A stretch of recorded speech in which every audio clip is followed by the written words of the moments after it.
488. Get ready to write. Start. Madam, before I come to the general issues, I want to take the issue of the pension of ex-servicemen. This is something which is agitating the ex-servicemen for quite a long time. And recently, the opposition leaders met the Prime Minister on his invitation, and the Honorable Defense Minister was also there. Here, on the floor of the House, I would pointedly want to put this issue. The ex-servicemen have been agitating for one rank, one pension for quite some time. The usual argument that was being given is that it will not be possible to make a reasonable distinction between ex-servicemen and the other government employees, civilian employees. In this regard, I had a consultation with the Attorney General, Mr. Soli Sarabji, when we were in the government, and he had told us that a reasonable distinction can very clearly be made. The tenure of the Jawan or the army man is much shorter than the tenure of the civilians. In fact, for the Jawan, it is only 17 or 18 years, and it is a very short tenure of employment. So, the duration of employment opportunity is small. The risk is much higher. Certainly, the last risk that one takes is when one goes to the army or the air force or the navy. Also, the time of stay away from his family you have to calculate in the defense service. So the hardships are much greater than any other service. At the same time, even in the Constitution, it is given that the President of India is the supreme commander of the armed forces. This is a very, very special provision. This specific provision itself distinguishes this force from the other.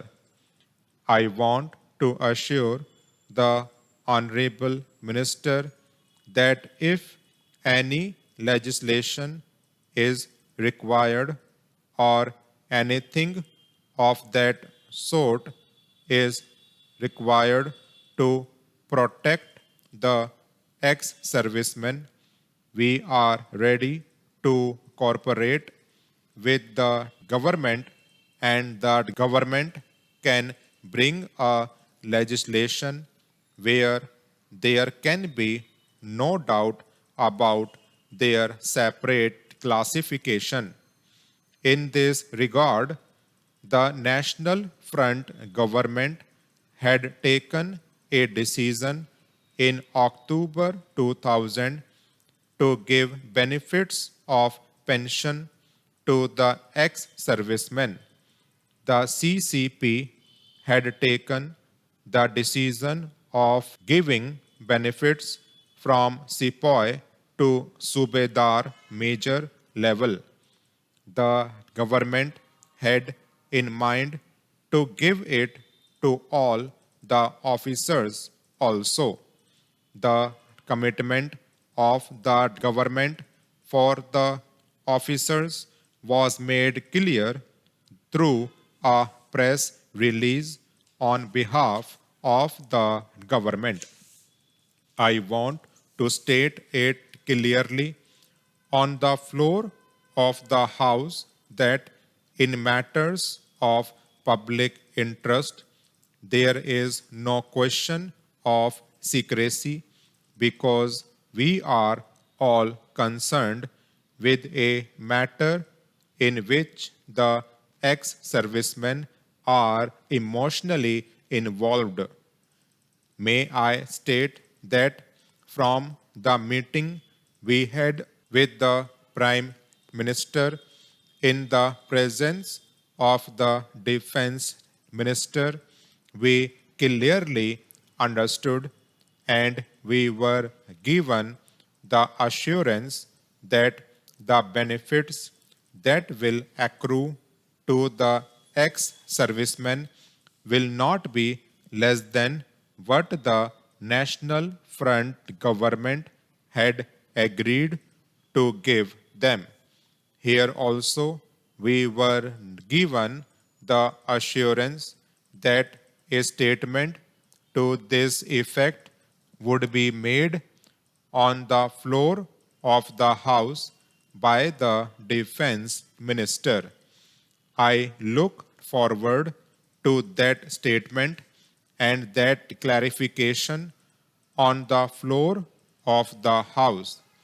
I want to make it clear on behalf of the Janata Dal that unless this clarification is coming forth very clearly and categorically that the benefits to the ex-servicemen will be not less than what had already been decided, it will not be possible for the Janata Dal to further get into any commitment or any other proposal for this nature because this is the minimum assurance that we look forward on the floor of the House.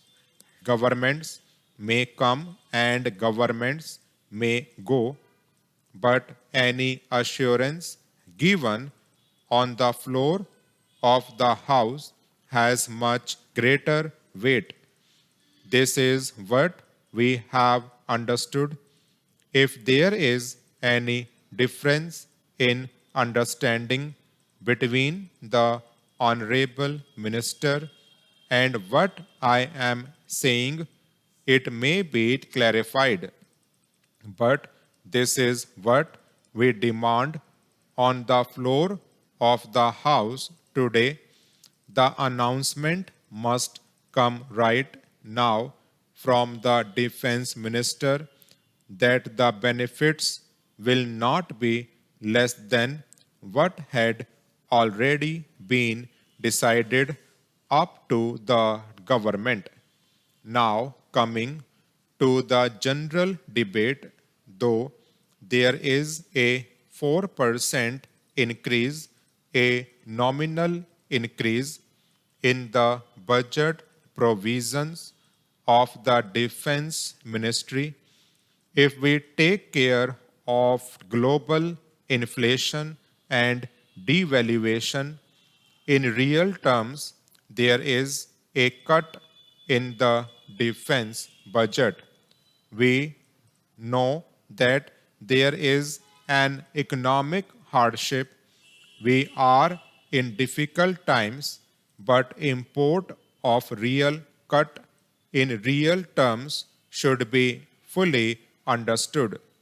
It is necessary that a holistic view is needed when it comes to the defense and security, and we cannot take only a fiscal approach to it. Security is not merely a matter of the Defense Ministry because of international environment, foreign policy, economic situation, various social forces in the country, any elements of alienation that may be taking place in any part of the country, drugs and their connection with terrorism. Stop.